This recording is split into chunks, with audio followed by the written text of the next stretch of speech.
Huwag ka na muna mag-i-scroll kasi nandito na naman ako para sa day 3 ng trip namin magkakaibigan dito sa Japan. Sobrang aga kang gumising para ma-enjoy ko yung view. Ang ganda, di ba? Saka excited ako kasi pupunta kami ng Osaka sa araw na to. Napakadali nga magbulatlat ng gamit pero kapag magliligpit na, ay naku talaga.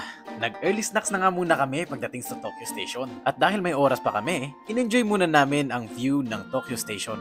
Oops, kala nyo kayo lang, sali ko. Oy, naiwan. Yan nga pala yung ceiling ng Tokyo Station. Siyempre, pa-picture.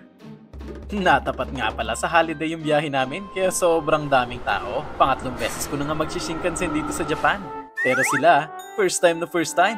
Kaya sobrang happy. Isa nga pala to sa pangarap ko magkaroon ng Pilipinas. Grabe, 320 kilometers per hour ba naman? Kaya habang nandito, enjoyin ko na lang. Feeling nepo baby. Flat control. Oops, wag kang ganyan. Ano na nga yung velocity multiplied by time plus 1/2 of the acceleration multiplied by the square of the time? At nadaanan na nga namin ang Kyoto pero hindi kami bababa dyan dahil sa Osaka kami pupunta.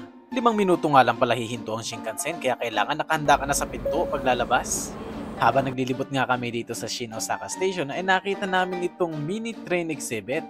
Grabe ang cute na mga trains. Parang real. Mini replica nga pala ito ng mga totoong tren. Amazing, di ba? Paglabas nga namin ng station, ay dito na nagsimula ang pagkalito namin. May pa-mysterious effect pa nga ang paghanap namin ng susi ng Airbnb. Pero ang view, rewarding. Wait lang. Kanina ko pa talaga to pinapansin. Ano kaya itong mga to at bakit may presyo at may reservation pa? May idea ka ba? Kasi ako wala eh. Ala nagimas, to kasting mula iserve na kanya mi akot kwa. Uray tana nangina.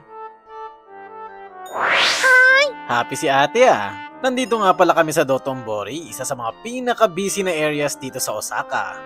Kita nyo naman kanina, sobrang daming tao. Kaya napakain na lang kami dito sa isang restaurant. Tuwan-tuwa nga pala ako dito kay Miss Queen ng Yakiniku Haru. In-explain niya talaga sa amin yung buong menu. Tapos ipinagluto pa niya kami para hindi na raw kami mamantikahan.